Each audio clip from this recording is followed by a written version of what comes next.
A good plan, pick it and start working it. And sure enough, as the time passes, as it surely will 5 years from now, 10 years from now, then you'll be winding up wearing what you want to wear, driving what you want to drive, living where you want to live, become what you want to become. But now's the time to fix the next 10 years. And who can? Anybody. Here's number 6. The 6th key to sowing and reaping. This is leveling with you now, as we promised to do. There's one thing better than the truth, and that's the whole truth. And here's part of the whole truth of the law of sowing and reaping. Number 6 is, you could lose. There are times when you just lose, no matter what you do. It's that kind of planet. You reap what you sow, yes, but... What does that mean, yes, but? Well, the farmer plants his crop in the spring, takes care of it all summer, loves his family, works 10, 12 hours a day, 6, 7 days a week, is an honorable man. Come fall, he's got a beautiful crop, and he deserves every bit of it. But the day before he sends the combines into the field, a hailstorm comes along and beats it all in the ground, which means you lose. Somebody says, well, what did he do wrong? Answer, nothing. It's just that kind of planet. Sometimes it's going to hail on your crop and rain on your parade, so you got to get ready for that or you will be naive. That's just part of the life arrangement. And don't press me why. I was not in on some of the original decisions here, so I don't know how it got set up. But there's just times, sometimes you lose. That's part of life. But now here's number 7. The 7th key to sowing and reaping. And it goes like this. It's just another way to quote the same law. And it goes like this. If you don't sow, that's just another way to quote the law. If you don't sow, what? You don't reap. You don't even have a chance. So if you looked at your game plan tomorrow, you might come to the quick conclusion, I got to get some sowing going. How true. Get you some sowing going. And remember, you've got plenty of time. You've got all the time there is. Some people spend enough TV time to make a fortune. The latest article on television watching in this country, according to the latest article, the average television is on in this country in every household 7 hours a day, called the Big 7. I asked a guy one time what his TV cost. He said about $450. I said, you forgot to look at the price tag. He said, what do you mean? I knew he was a TV watcher. I said, that television costs you, in my opinion, at least $12,000 a year. To watch it, not to own it. Owning it's cheap. Watching it is what's expensive. And I said, hey, $12,000 a year is too much to pay to watch TV. That's too much. Pay a little, but not $12,000. And he's the guy that said, I hope pay TV never comes.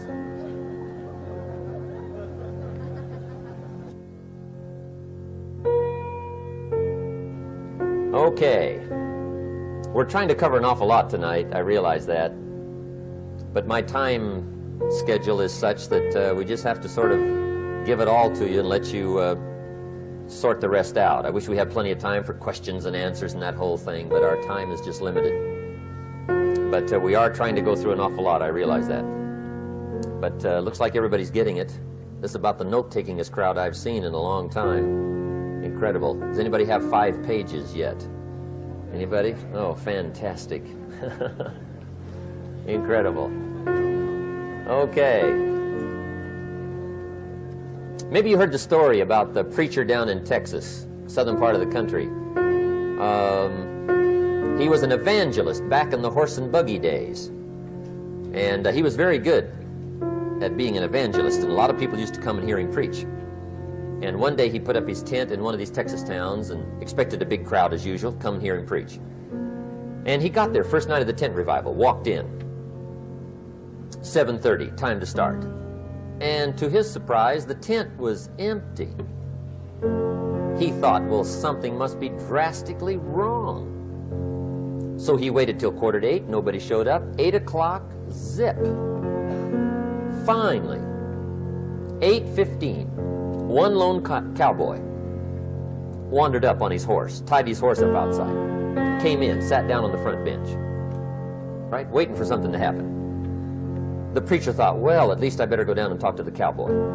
So he walks down, talks to the cowboy, and he says, "Cowboy, I'm the preacher." And he said, "I don't know what to tell you. Something's gone wrong." He said, "This tent was supposed to be full of people." He said, "I'm embarrassed." He said, "You're the only one that showed up." And he said, "I really don't know what to do." And the cowboy said, "Well, I'm not a preacher, so I really can't tell you what to do." You know, he said, "I'm just a cowboy." But he said, "I know this, if I went out to feed my cattle and only one showed up, I'd at least feed it." The preacher thought, hey, the cowboy is right.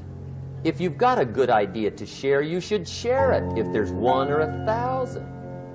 So he got kind of inspired by this conversation, and he jumped up on the platform and started to preach, as if the tent was full of people, just exploded. And he went for an hour and 15 minutes, just kept rolling. Finally, he quit. And when he finished, he came down off the platform, talked to the cowboy again. Says, "Well, cowboy, what did you think of my sermon?" And the cowboy said, "Well, I'm not a preacher, so I really can't tell." You know, he said, "I'm just a cowboy." But he said, "I know this, if I went out to feed my cattle and only one showed up, I'd feed it, but I wouldn't dump the whole load on it."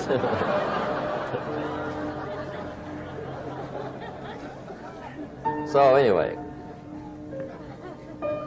if it seems like we're dumping the whole load tonight, I guess we are. But gosh, everybody's doing well. I'm having a good time. I appreciate the response here tonight. Okay, the next subject is setting goals.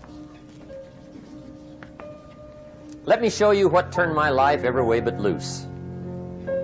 Mr. Schoaf dropped this idea on me, changed me completely. Setting goals. Here's what can easily happen if you don't set goals. It's easy to let life deteriorate into making a living instead of designing a life. And we all have a choice: make a living or design a life. It's easy to get trapped by economic necessity and settle for existence rather than substance. That's easy. But the best advice I can give you on how to break out of that trap is to learn how to set goals. Mr. Schoaf put it to me this way. He said, "Jim, if you had enough reasons, you could do the most incredible things." I never forgot how he put that. If you have enough reasons. See, reasons will change your whole life. Mr. Schoaf said to me, he said, "Mr. Rohn, I think you've got plenty of intelligence, you've got plenty of talent, you've got plenty of ability. Probably what you lack is plenty of reasons." He said, "I don't think your current bank balance is a true indication of your level of intelligence." I was happy to hear that. He said, "I think you're much smarter than your present bank balance indicates." And that turned out to be true. I was much smarter. But of course my first question was, well then why isn't it bigger? And he said, "You don't have enough reasons. You've got enough intelligence, but not enough reasons."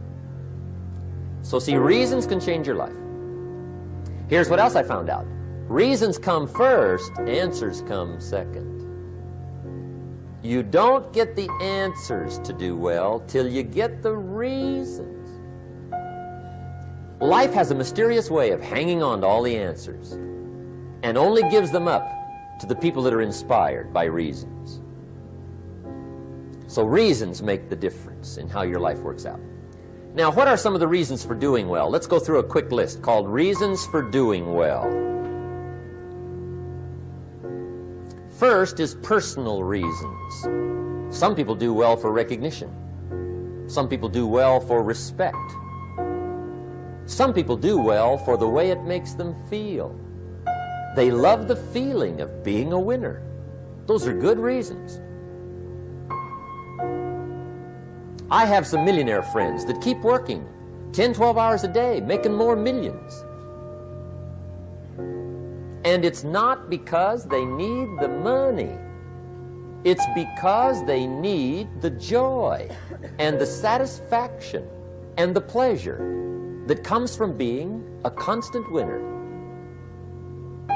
And see, it's not just the money anyway. It's the journey, not the money. Once in a while somebody says to me, boy, if I had $1 million, I'd never work another day in my life. That's probably why the good Lord sees to it they don't get their million, right? They'd quit. They'd quit. Okay. Next is family reasons. Some people do extremely well for other people, and that's powerful. Human beings can greatly affect each other. Sometimes we will do things for somebody else we will not do for ourselves. We're made that way. I met a man one time who said, Mr. Rohn, to do all the things I want to do with my family around the world, he said, I got to have at least $250,000 a year. I thought, incredible. Could a guy's family affect him that much? And the answer is, of course. How fortunate are the people that find themselves greatly affected by somebody for personal achievement. And we are affected. The writer of a recent song said, if not for you, the winter would hold no spring, couldn't hear a robin sing. I just wouldn't have a clue if not for you. So we can be affected.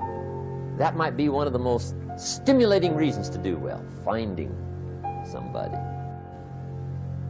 When Andrew Carnegie died, the wee little Scotsman that built the big steel industry, when he died, they opened up his desk, and in one of the desk drawers, they found a slip of paper. On that piece of paper, Mr. Carnegie had written his goal for his life, and he wrote it when he was in his 20s.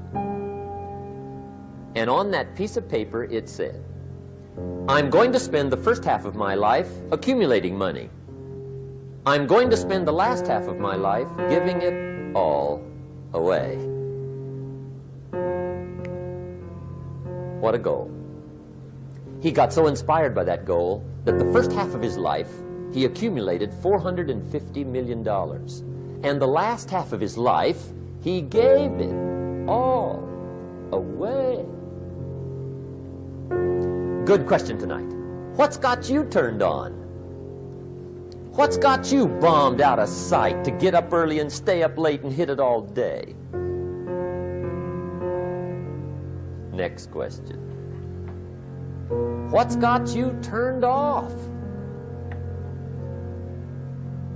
When I found the answers to those two questions, my life exploded into change. I finally found out what had me turned off, and I got that cured.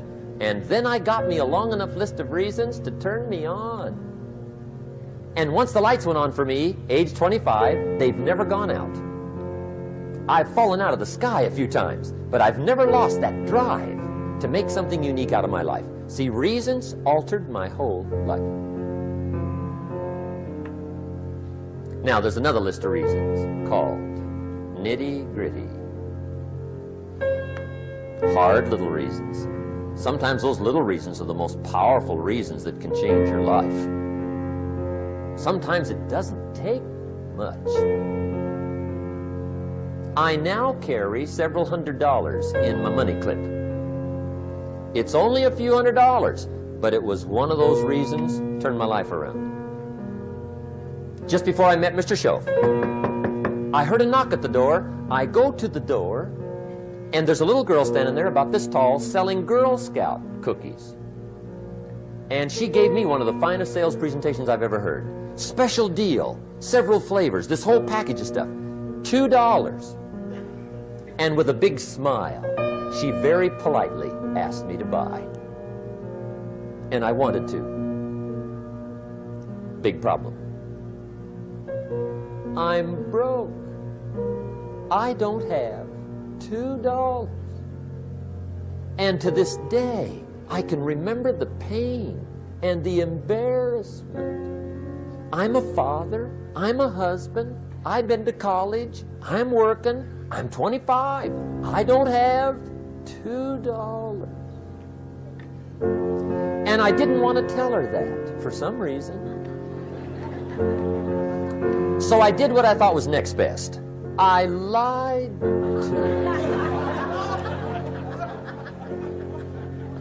I said, hey, look, I've already bought lots of Girl Scout cookies. I've still got plenty stacked in the house, which was not true. But it seemed to get me off the hook for the moment. She said, well, gosh, that's wonderful. Thank you very much. And she went away. When she left, I closed the door, and that was the day I said to myself, I don't want to live like this anymore. I've had it with lying, and I've had it with being broke. I'm never going to let this happen to me ever again. I promised that day I would work as hard as possible and would always carry plenty.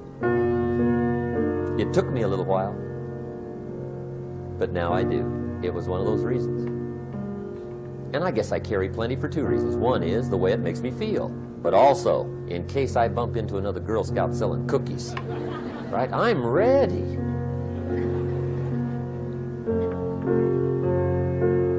I walked out of the Bank of America one time up in Saratoga, California, where I used to live.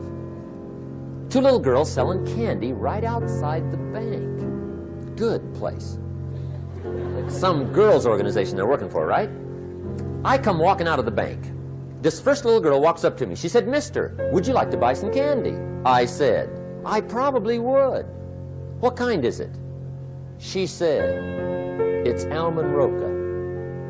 I said, my gosh, that's my favorite. She said, wonderful. I said, how much is it? She said, it's just $2. I thought, incredible. I said, how many boxes of that candy have you got? She said, 5. And her little friend was there. She was selling candy too. I said, how many boxes have you got? She said, I've got 4. I said, that's 9. I'll take them all. They said, really? I said, yeah, it's my favorite. I've got some friends. I'll pass them around. They got so excited, put all this candy together. I reached in my pocket, gave them the $18. When I've got the candy and they've got the money, that first little girl looks up at me. She says, mister, you are really something. How about that? Can you imagine only spending $18 and have somebody look at you in the face and say, you are really something? Now you know why I carry heavy, right? I'm not going to miss anymore. It was just one of those reasons. Helped to change my life. One of my nitty-gritty reasons was budget finance. Budget finance used to grind my soul. Way back in those early days, I had fallen for one of those consolidation loans, where you take all your little hard-to-pay bills, put them into one big impossible-to-pay bill, right?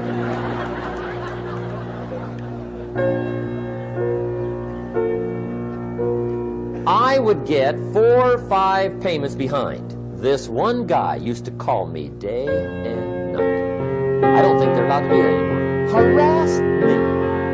Threatened to run me in front of the judge. Threatened to ruin my credit. Threatened to embarrass my family. One day he said, we're going to come get your car, drag it rear end up down the street in front of your neighbors. The guy even called me a flake. And back in those days, I'm broke, I'm pitiful, there's nothing I can do about it. But I never forgot how the guy treated me. And when I met Mr. Shoaf, and I got my life straightened out, and the money started to flow, That was one of my first projects, budget finance. I poured it on day and night. I finally put all the money together I owed him, which was considerable. I picked a day for the payoff. And when the payoff day came, I put the money in small bills in a big briefcase. And I walked into the budget finance office on Wilshire Boulevard in Los Angeles. The guy who harassed me so often, his desk was about 3 back. I walked right up to his desk, startled him. He wondered what I was doing there. It was the first time I'd been there since I'd borrowed the money, right? Without saying a word, I opened up this briefcase, dumped this pile of money all over his desk. I said, "Count it. It's all there. I will never be back." And I turned around and stormed out. Now, that might not be noble, but if you haven't tried it, you've got to one time.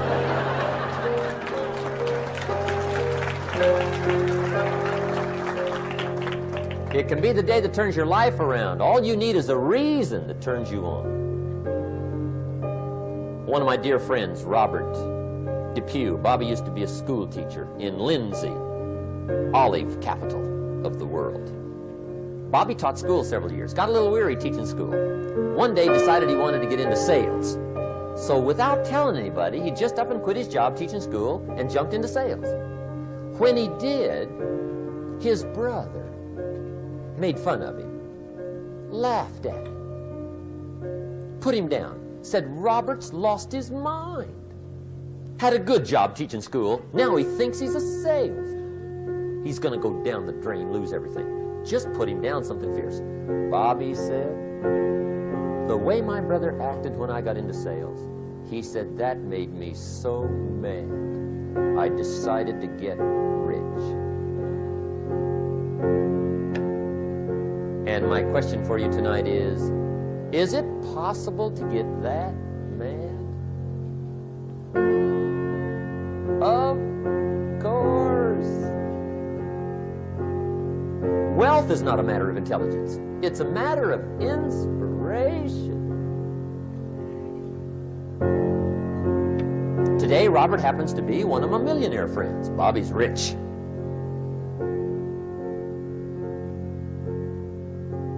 Frank Sinatra said one time, "The best revenge is massive success."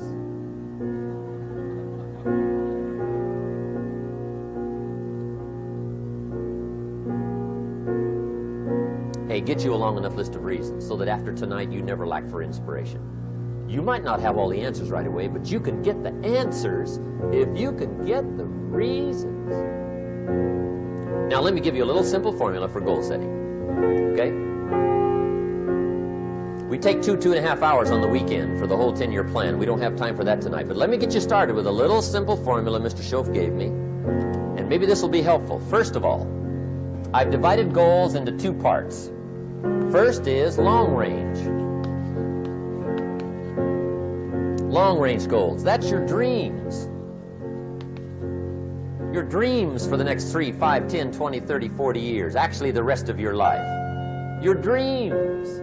You've got to keep dreaming. Ronald Reagan, president, said to the joint session of Congress a few weeks ago, "The Republic is a dream. And if we don't keep dreaming, we will lose the Republic." Your better future is a dream for yourself and for your family. Where do you want to go? What do you want to do? What do you want to be? What do you want to see? You've got to dream dreams. There's a Bible phrase that says, "Without dreams and visions, people perish." You've got to have something to go for that inspires the heart and the soul. Dreams. From the children of Sanchez, it says, "Take the crumbs from starving soldiers, they won't die. Take the bread from hungry children, they won't cry. But without dreams, we all will die."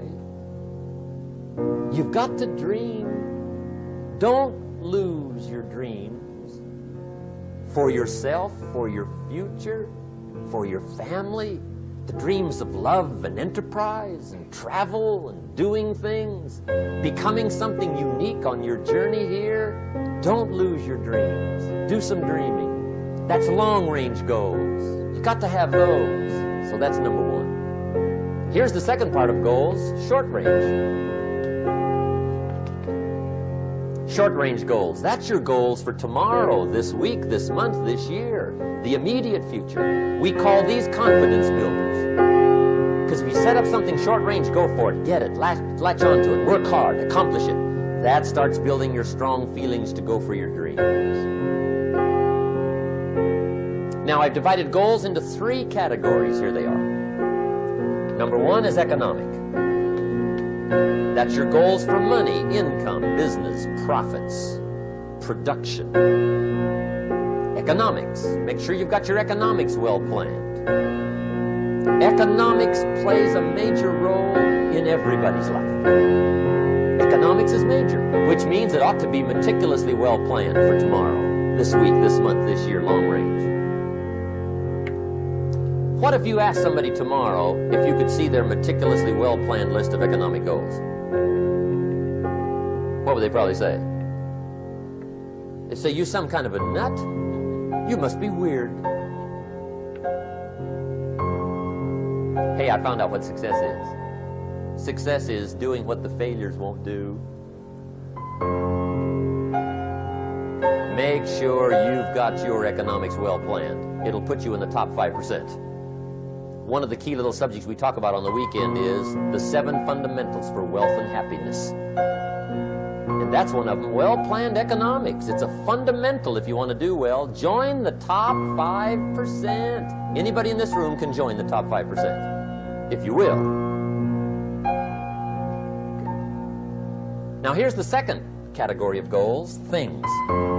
Make a list of the things you want. And on my list of things, now I put everything. Little things as well as major things. Doesn't matter how small it is, it goes on my list.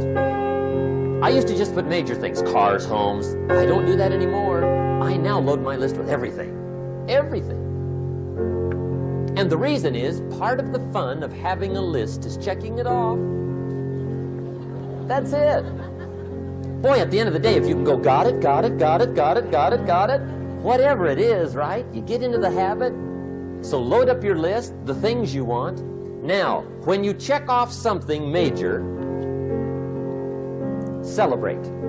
That's an important point to make. Celebrate your achievements. Live it up. Have a party when you reach something you've worked for a while. See, we all grow from 2 experiences. One is called the pain of losing. The other one is called the joy of winning. We need both of them. Amplify them as much as you can, which also means make losing painful. If you set up something, fooled around, didn't get it, put it on yourself. On the other side, if you did get it, congratulate yourself. Self-congratulations is a sign of maturity. Seeking congratulations is a sign of immaturity. But hey, winning and losing, see, that's what it's all about. That's the name of the game. Now, some people lead such mediocre lives, at the end of the day, they don't know whether they're winning or losing. They got no clue. Guy's just going through the day with his fingers crossed. There's a better way. Okay, here's the third category of goals, personal development. Put those goals together. Personal development goals. That's your goals to be stronger, more decisive, be a speaker, be a leader, learn a language, all kinds of skills. Okay. The whole weekend seminar was designed to improve all your skills so that you walk away more skillful. And that's what you want, the personal development skills. That's what attracts, that's what brings good things to your life, the person you become, more skillful. Now, this is quite a package to work on. Economics, things, personal development. For tomorrow, this week, this month, this year, long range. Okay? That'll get you started. Now, here's the simple formula for setting goals. It goes like this. A, work on your goals. That's step 1. Work on them. And I put the word work there deliberately. Setting goals is plain hard work. I don't want to kid you. We haven't come here tonight to kid each other. It's work. I know it's work. That's why a lot of people just let it slide. It's work. Many people work hard on their job, but they don't work hard on their future. They just let that slide. And the work involved is making plans. I know most people don't. I understand that. But don't let that be you. Guy says, well, yeah, you work where I work, but the time you struggle home, it's late. You've got to eat a bite of supper, watch a little TV, get to bed. You can't sit up half the night. Plan, plan, plan. And the guys behind. Good worker, hard worker, sincere. But you've got to be better than sincere, working hard. You've got to be better than a good worker. You've got to be a good planner. Somebody once wisely said, the people who fail to plan are planning to fail. Well said. So work on your goals. Here's step 2. Write your goals down. That's so important. I teach my staff around the world, put your goals in your journal. Because one of the major people you want to study is yourself. So here's the list of goals I put together 3 weeks ago.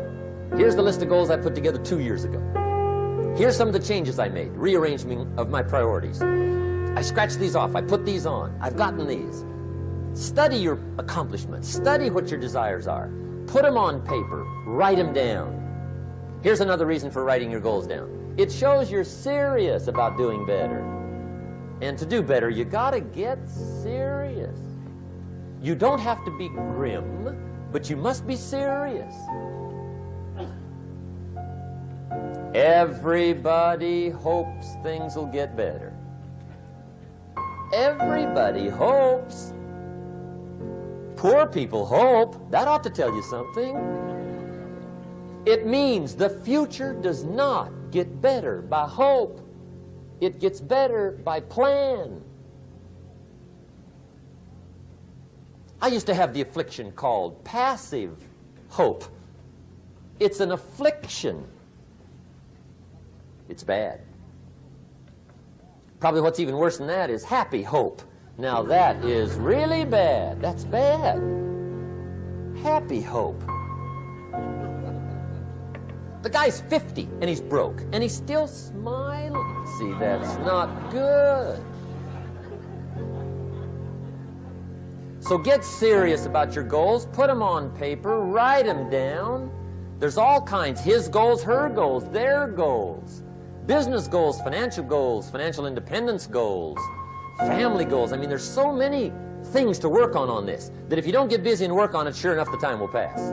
And sure enough, 5 years from now, you'll wind up where you don't want to be, wearing what you don't want to wear, driving what you don't want to drive, being what you don't want to be. Now's the time to fix it.